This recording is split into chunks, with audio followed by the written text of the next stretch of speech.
Fala aí galera, aqui é o professor Carlos. Vamos estar falando aí sobre os povos, pré-colombianos, ou seja, os povos nativo-americanos, os povos que viviam no continente americano antes da chegada de Cristóvão Colombo em 1492.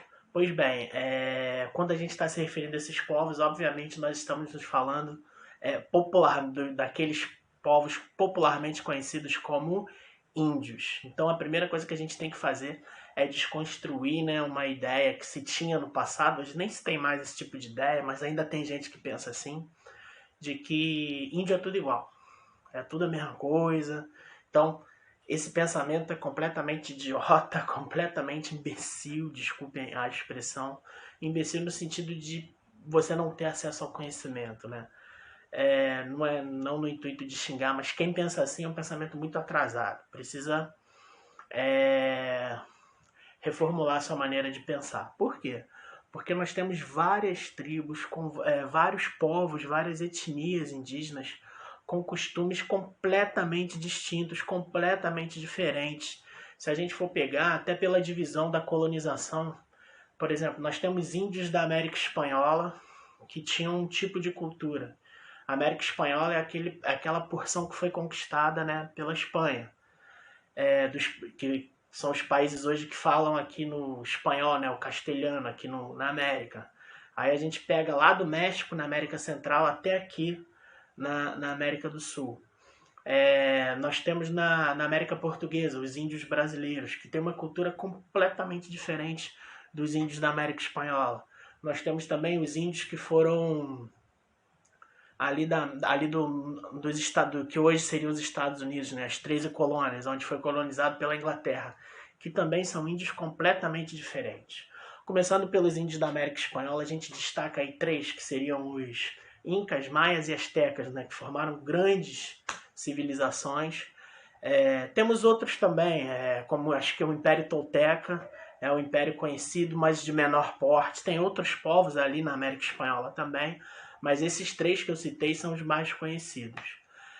Nós temos na América Portuguesa, né, os índios aqui brasileiros, que são os Guaranis, temos os Aimorés e Anomamis, os Chavantes, os Estimos antigos, né, lá atrás, que inclusive estavam aqui no litoral, quando o Pedro Álvares Cabral chegou, os Tupinambás.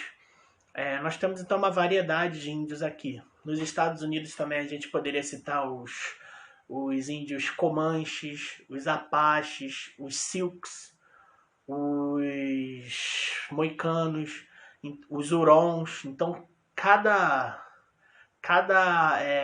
tribo dessas que eu citei, elas têm uma diferença muito grande, né? Alguns formaram grandes impérios, como o Império Azteca, o Império Maia.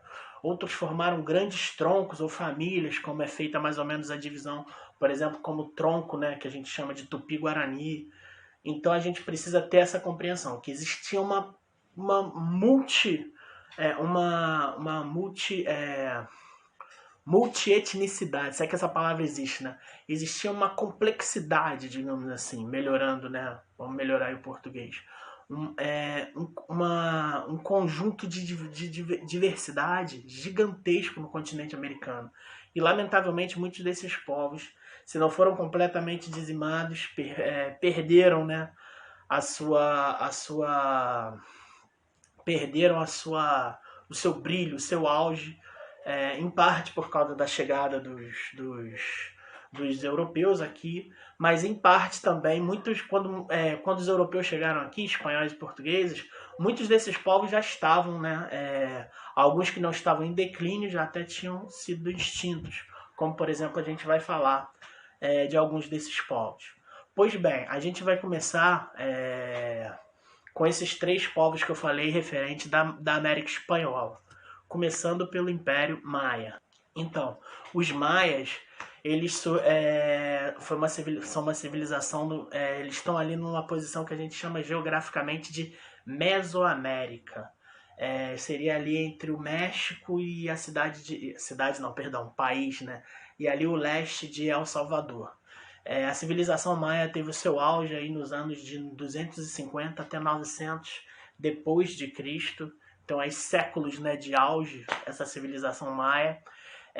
Geralmente eles estavam divididos em cidades-estado, cada cidade-estado com seu próprio rei, mas unidas em torno do Império Maia, né? Elas eram independentes politicamente, em alguns casos faziam trocas comerciais, mas elas tinham uma mesma língua e uma mesma cultura. Por isso que ambas faziam parte do Império Maia.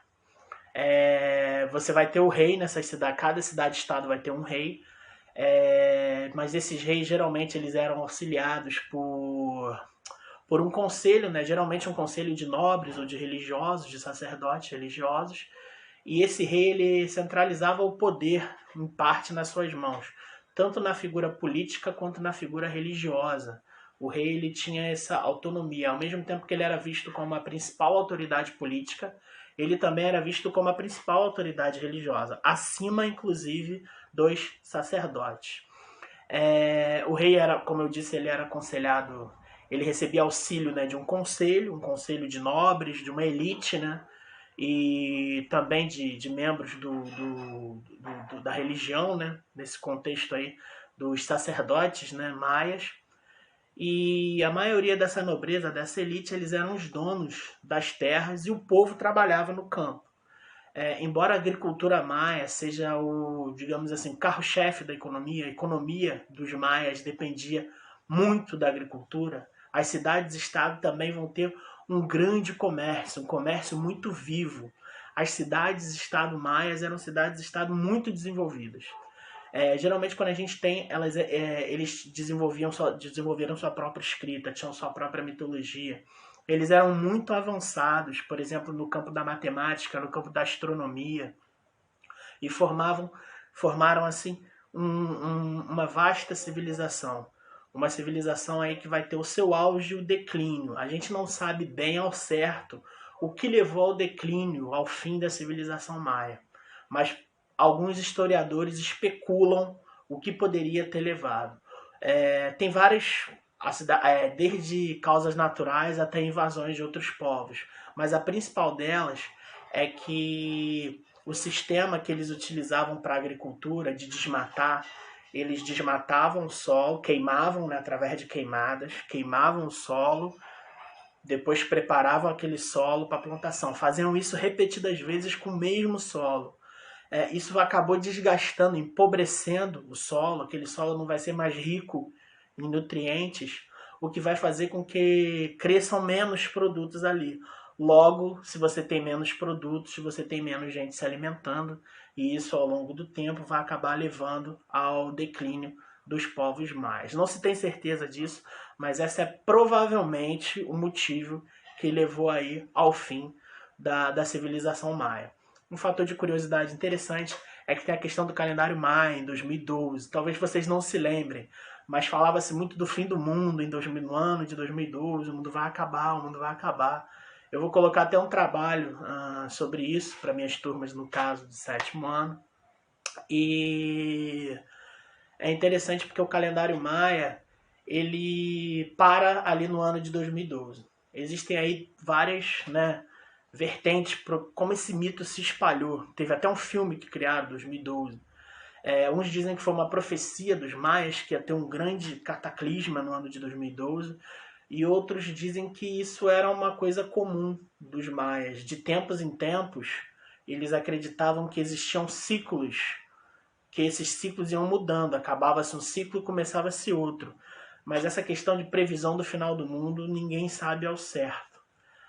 Mas é interessante que isso causou uma comoção, né, nas pessoas, porque quando a gente chegou no ano de 2012, muita gente se perguntou se essa profecia maia ia se cumprir. Bom, nós estamos aqui no ano de 2020, então claramente a profecia maia não se cumpriu.